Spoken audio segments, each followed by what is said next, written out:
Being a soldier in the Empire was often a brutal experience. Many didn't have a choice and were conscripted, while others joined the broader Imperial machine, whether as active service members or in other logistical positions, because it represented the only form of opportunity available to them.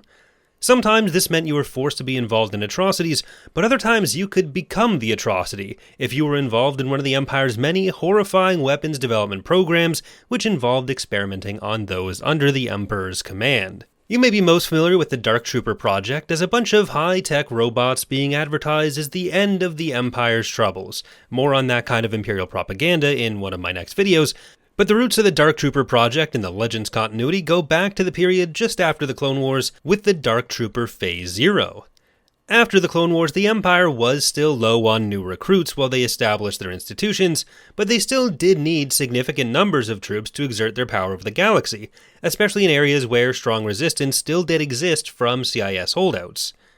The active cloning program on Kamino had also stopped, so while the Empire had some other sources of cloning, like a few stashes of Sparty cylinders, the best source of troopers remained the ones they already had at home. There were, after all, still legions and legions of clone troopers, but the accelerated aging of those soldiers was beginning to take its toll. So, hoping to pull a few more years of service out of their already skilled clone troopers, a small subset of those troopers began undergoing experimental treatments designed as part of the Dark Trooper project on board the Imperial, a mobile lab under the command of Darth Vader which was used as part of multiple different experiments. The troopers unlucky enough to be selected for this process had at least their aging limbs amputated and replaced with cybernetic ones. It seems like just making a power suit for them would have been better and probably even cheaper, but I'm not in charge of these kinds of programs for a reason. Maybe there's some specific budget reasons they had to do this particular thing. I don't know. In either case, the overall goal was to let the troopers continue to benefit from their training and experience while getting rid of the pesky biological limitations, which had, in a sense, ironically been bred into them to get them ready for combat as quickly as possible. The resulting Dark Troopers were fairly effective when actually deployed, but the program as a whole was anything but a resounding success. Even if they wanted to do wide-scale rollouts of this, by the time they would be able to do that, they'd already ramped up their regular recruitment projects. And beyond anything to do with cost or logistics, there was another significant problem with the program. Quote, Dark Troopers considered themselves monstrous abominations and attempted rather than live as something less than human. In some cases, the project replaced over 70% of a clone's body with mechanical parts, yet another in a long line of experiments that disregarded the humanity of the clone troopers. This reaction is presumably a big part of what made Mach turn to fully robotic designs nearly 20 years later with the Phase 1 and 2. Phase 3 involved some fully droid versions, but it also did involve exosuits. He made some armor for himself, and notably, unlike the Phase Zero clone troopers who were surgically implanted into their armor, he was able to just get in and out of his. It really is wild how much more viable that option seems to get when it's someone in power deciding what happens to themselves.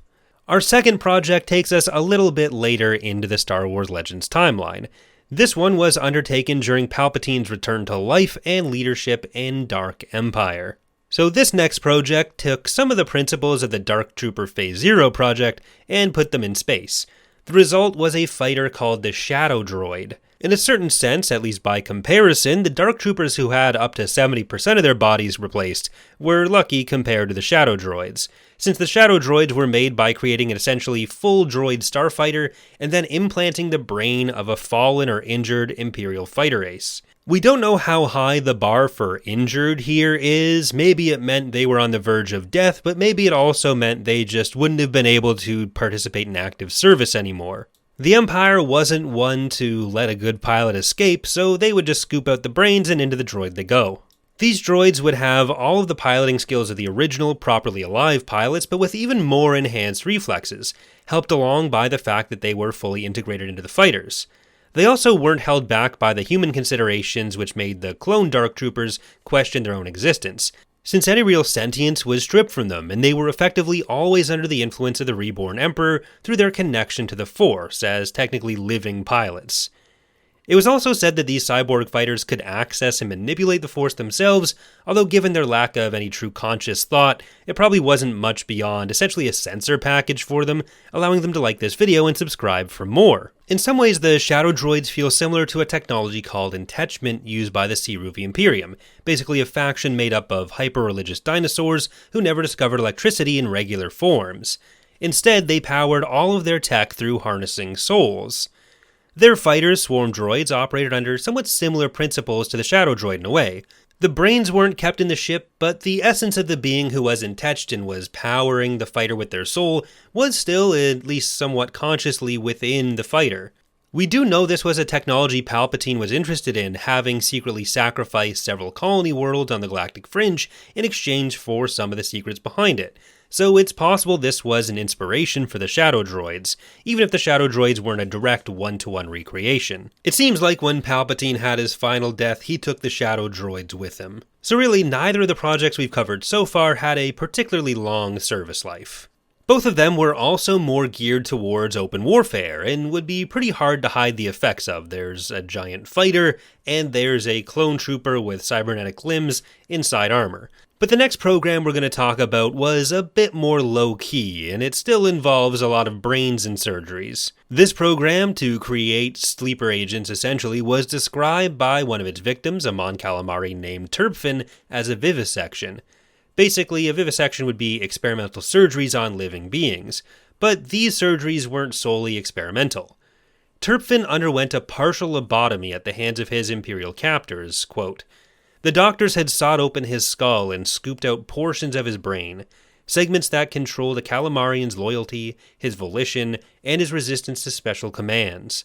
The cruel xenosurgeons had replaced the missing areas of Turpin's brain with specially grown organic circuits that mimicked the size, shape, and composition of the removed tissue. The result was a fully programmable agent who was powerless to resist the orders of their handlers when they came through. Turpin had been forced to sabotage a B-Wing fighter flown by Admiral Akbar several years after the Battle of Endor in the Jedi Academy trilogy. This caused Akbar to crash into the Verpine Cathedral of Winds, nearly killing the Admiral and sparking off a massive diplomatic incident. Fortunately, Turpin was able to finally confess when the planet Kurita was destroyed and his handlers along with it. He was able to use the information he had gained as an Imperial agent to also help cure Mon Mothma, who'd been infected with Imperial nano-destroyers. While Turpin is the only explicit example we see, this was probably used on a variety of species and individuals, and it was probably geared towards achieving a bunch of different aims. It wasn't as noticeable as having multiple limbs replaced or turning into a fighter, but even on Turpin there were still scars as a result of his time with the Imperials, scars that he would tell everyone were just a result of his torture. There were likely hundreds, if not thousands, of other similar victims of Imperial experimentation of various kinds, but that's going to do it for today. Thank you for watching, and I hope you've somehow enjoyed the video.